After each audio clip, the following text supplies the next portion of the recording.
নমস্কার। মেঘালয়ে আজ আমাদের দ্বিতীয় দিন। আজকে আমরা শিলং থেকে চলে যাচ্ছি ডাউকির দিকে। ডাউকি যাওয়ার পথে আমরা দেখে নেব কাংসুরি ওয়াটারফলস। যাবার রাস্তাটা কিন্তু অসাধারণ সুন্দর, সিনিক বিউটি দারুণ, মনে হবে যেন পাহাড়ের মাথা দিয়ে চলেছি, আর নিচে ভ্যালি। এ পথের সৌন্দর্য বর্ণনা করা আমার মতো অধমের পক্ষে একেবারেই অসম্ভব। হয়তোবা যদি বিভূতিভূষণ থাকতেন, এর সৌন্দর্য সত্যিকারের বর্ণনা করতে পারতেন। পথে অনেক জায়গায় নেমে থেমে দাঁড়িয়ে উপভোগ করতে করতে আমরা এগিয়ে চললাম।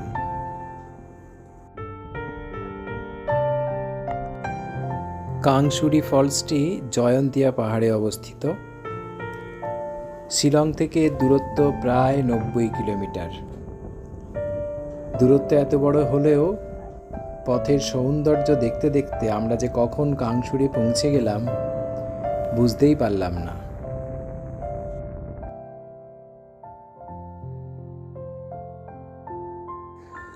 প্রবেশপথের সামনেই নোটিশ বোর্ডে সুন্দর করে পরিষ্কারভাবে সমস্ত কিছুর রেট চার্ট দেওয়া রয়েছে, একটু পজ করে দেখে নিন। জলপ্রপাতে নামতে গেলে অনেকটা পথ অতিক্রম করতে হবে এবং অনেকগুলো সিঁড়ি ভাঙতে হবে। সিঁড়ি তো গুনতে গুনতে আমরা ক্লান্ত হয়ে গেছি। তা আন্দাজ 300 তো হবেই, এবার 50টা কম বেশি হতেই পারে। তবে সিঁড়িগুলো খুব সুন্দরভাবে বাঁধানো এবং পরিষ্কার পরিচ্ছন্ন। সিঁড়ি ভেঙে নামার সময় হয়তো তত কষ্ট হবে না, কিন্তু ওঠার সময় এতগুলো সিঁড়ি ভেঙে উঠতে কষ্ট তো একটু হবেই। কিন্তু নিচে যে সৌন্দর্য আপনি উপভোগ করবেন সেটা আপনার সমস্ত কষ্টকে ভুলিয়ে দেবে।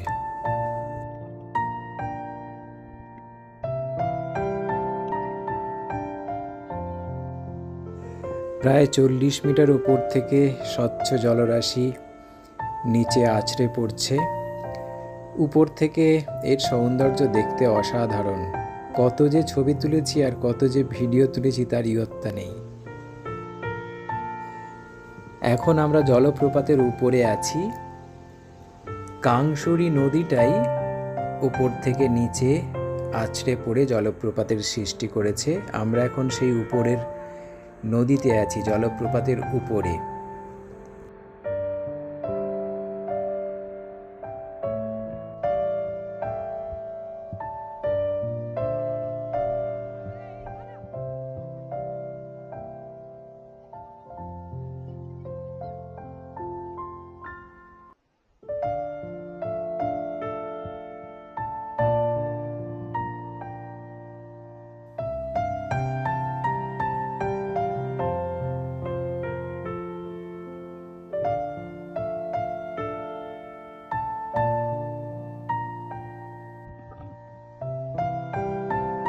সৌন্দর্য দেখে হয়তো আপনি আনন্দে আত্মহারা হয়ে যাবেন, অন্যমনস্ক হয়ে যাবেন, কিন্তু একটু সাবধান, কারণ আমি নিজেই এখানে পা স্লিপ করে আছাড় খেয়েছিলাম।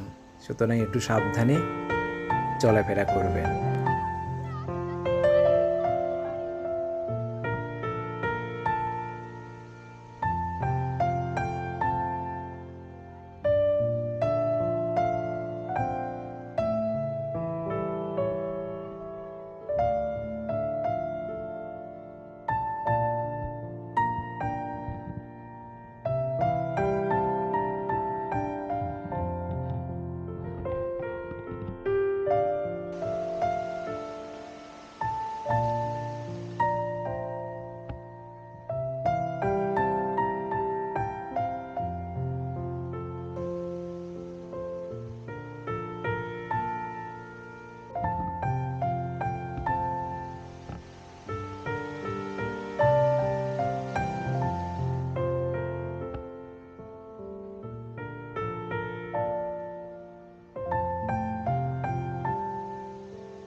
যাই হোক, অনেকটা সময় উপরে কাটিয়ে এবার আমরা চললাম নিচের দিকে, ঝর্ণার নিচে, যেখানে ঝর্ণার জল পড়ে একটা পুলের সৃষ্টি করেছে।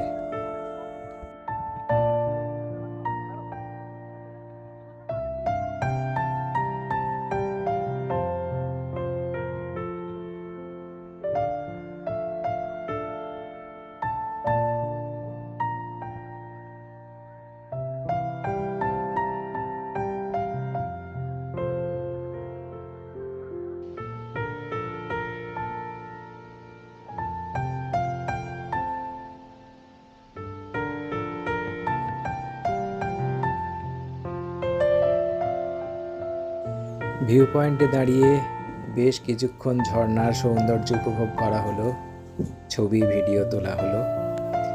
এরপর একদম কাছে গিয়ে ঝর্ণার জলকে ছুঁয়ে দেখার পালা।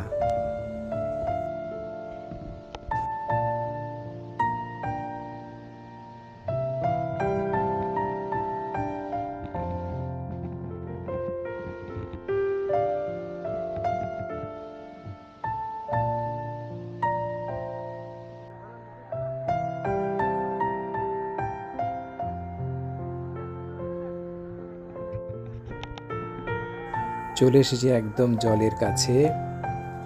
বহু লোক লাইফ জ্যাকেট পরে ওই জলে সাঁতার কাটছে। জল কিন্তু বেশ ঠান্ডা। আমরা গরমের দেশের লোক, ওই ঠান্ডা জল আমাদের ততটা শ্যুট করবে না, তাই আমরা আর ওই রিস্ক নিইনি।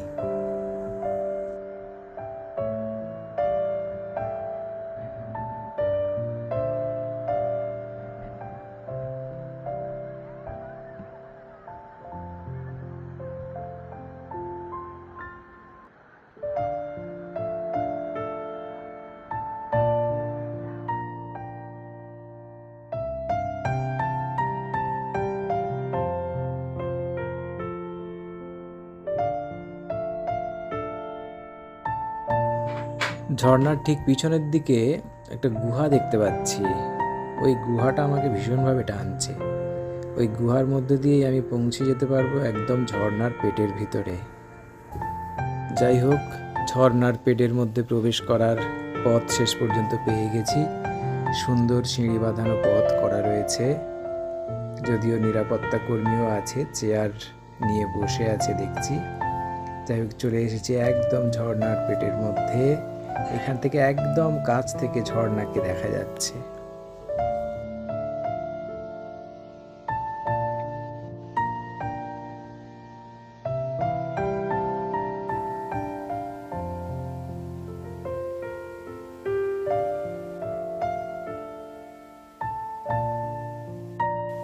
জলের ধাক্কায় অনেকটাই ক্ষয়ে গিয়ে বেশ অনেকটা জায়গা তৈরি হয়েছে।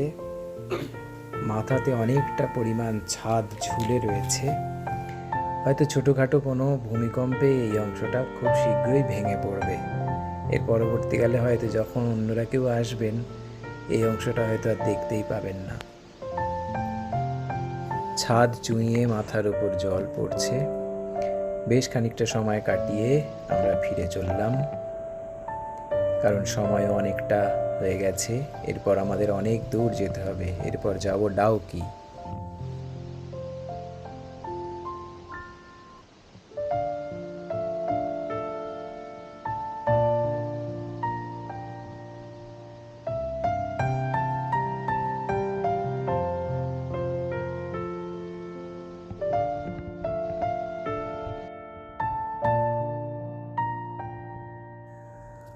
অনেক সিঁড়ি ভেঙে উঠে সবাই ক্লান্ত, তাই আমরা এখন ওপরের একটা ভিউ পয়েন্টে বসে রেস্ট নিচ্ছি আর নিচের সৌন্দর্য উপভোগ করছি। ওই অত নিচে আমরা গেছিলাম।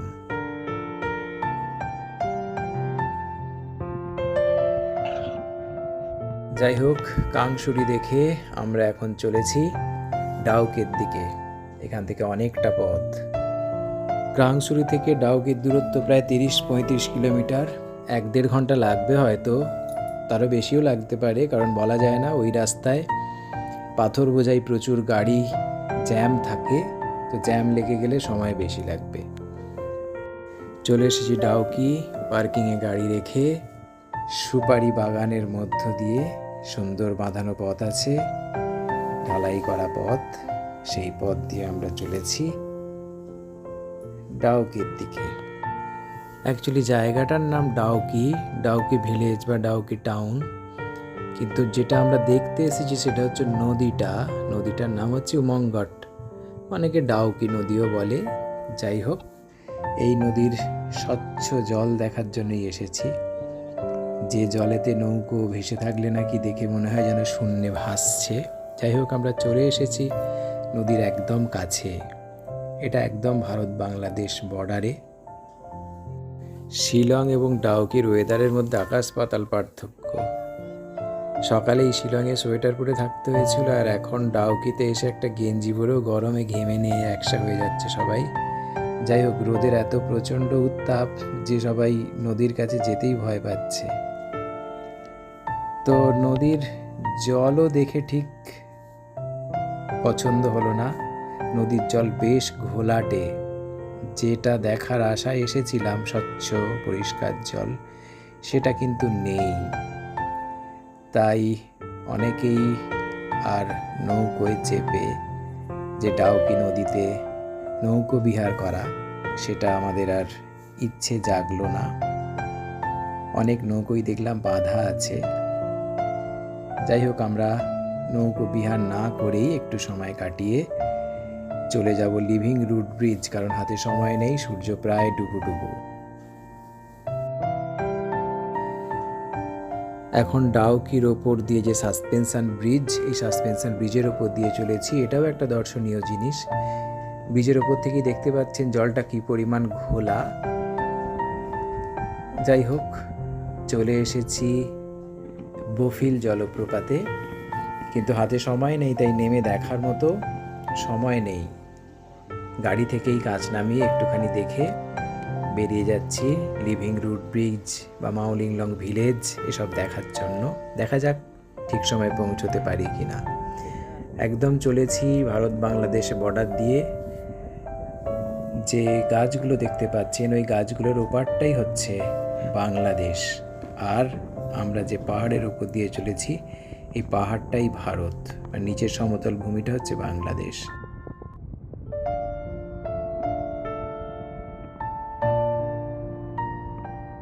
চলে এসেছি লিভিং রুট ব্রিজ, কিন্তু দেখার কিছু নেই, অন্ধকার হয়ে গেছে। তো চলে গেলাম আমাদের হোটেলে।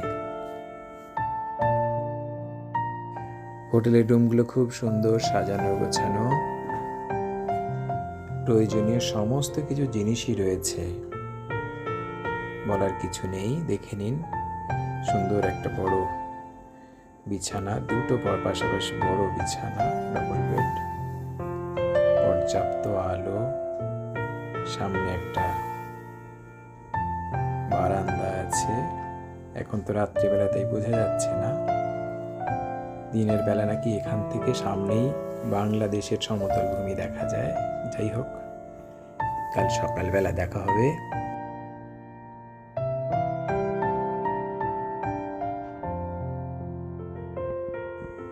বাথরুমটাও খুব সুন্দর, ছোট্টখাট্ট সাজানো গোছানো, বেসিন আছে, আয়না আছে, গিজার আছে, সমস্ত কিছুই আছে প্রয়োজনীয়।